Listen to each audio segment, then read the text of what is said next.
Ready. Play.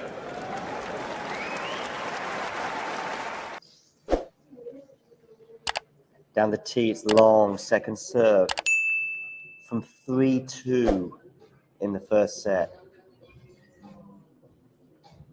Forehand return from Muchova. Forehand, Muchova again, cross court, and she's won it with a forehand winner. A forehand winner from Karolina Muchova. And she's over the line. Wow.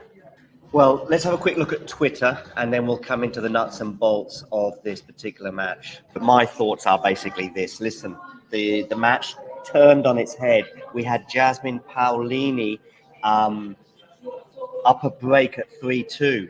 I think what's really important, though, to remember that at 3-2, Muchova was actually far more comfortable on her serve than the scoreline suggested, because the two holes she had were just so comfortable for her. Paolini snatched the break in between. Okay, she takes advantage of that. But some of the slicing and dicing at that point, at 3-2 onwards, did seem to go the way of Muchova. Muchova, I love these comments from Snehal, by the way, because that's what it's all about for me, is that you can't outplay Muchova. And it's not surprising, because peak Muchova wins the match. And we almost had peak Muchova today. We've had almost peak Muchova for large parts of this tournament. And it was for those reasons that I thought that peak Muchova, which we've seen throughout the tournament, if the two players played as they had done throughout the tournament, Karolina Muchova was going to win. And that's exactly what happened. Let's have a quick listen, actually, to what Muchova's got to say right now. On the biggest stages in tennis. That was really impressive work today, taking on the world number 5. Can you share with us a little of the game plan and how you feel like you executed today? Thank you. First of all, thank you very much. The plan, well... The plan. What was the plan, Karolina? You don't want to say too much, I know. The plan was trying to play my game, honestly.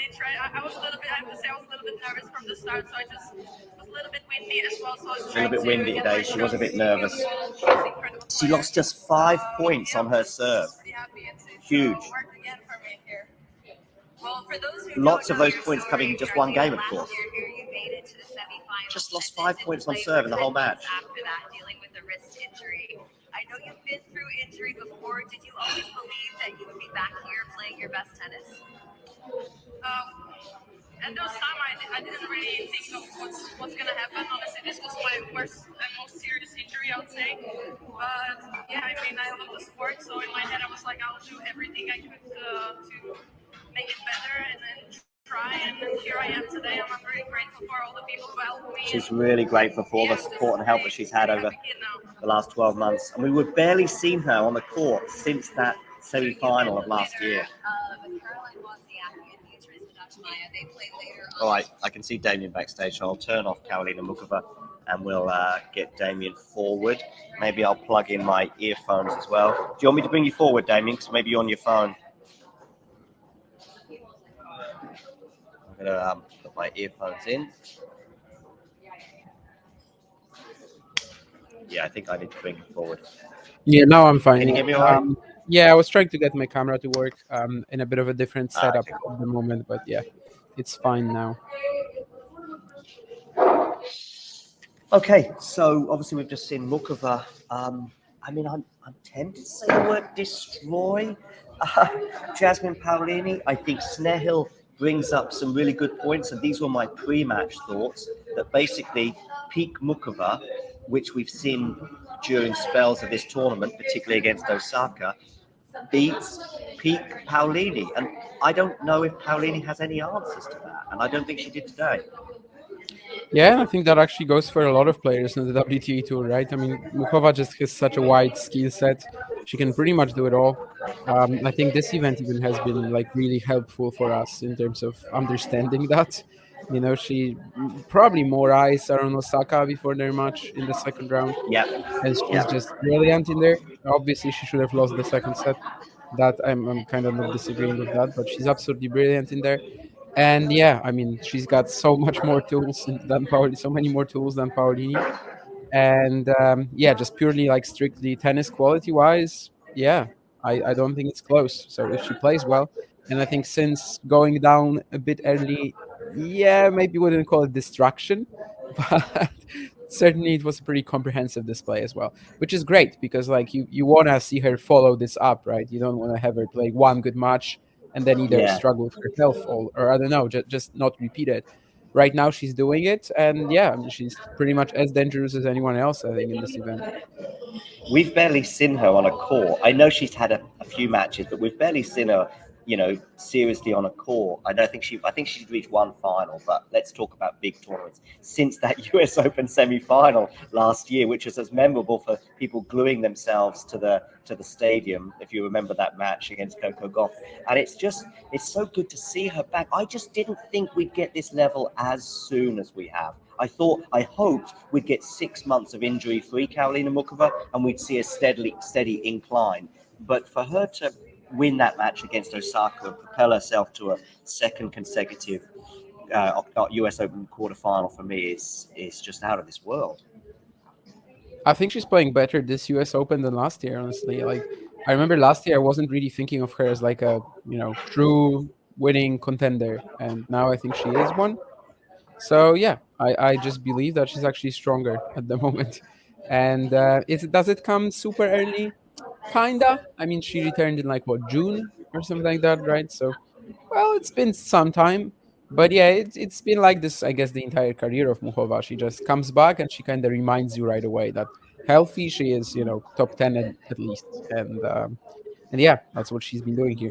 Who is she gonna play at the quarters? Can you I was remind me? then going to say, I'm just doing Because that I know exactly what it right is now. in the I top. think I it's mean, I at the think it's top you got Schneider or Pegula Pegula. Schneider. No, because Oh you no, got Pegula Pegula Schneider Schneider is going Swiatek. against Świątek. Oh, good Świątek. news!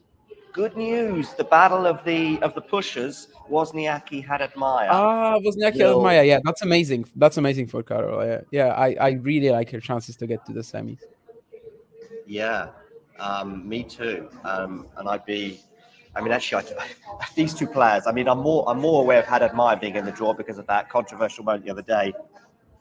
Wozniacki, I don't think I've seen a single minute of her Yeah, matches. because Wozniacki has won her matches like 6-2, 6-2, except, and Okay. it's like it's impressive, but she also had the easiest possible draw to get to the fourth round. Like, really, you couldn't come up with Yeah, a better one. yeah, yeah. I It thought that was was probably the case.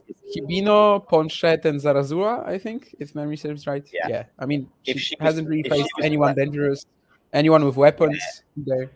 So if she was playing, I mean, I know Svitolina is not someone with weapons, but I think they had a pretty good match last year. And if she was playing Coco or she was playing Sabalenka or someone, I would have probably tuned in or at least been aware of what's going on. But yeah, she slipped into this round four. She may even slip into the quarterfinals. But she might. Muchova against either of those two players will be a very big clash of styles.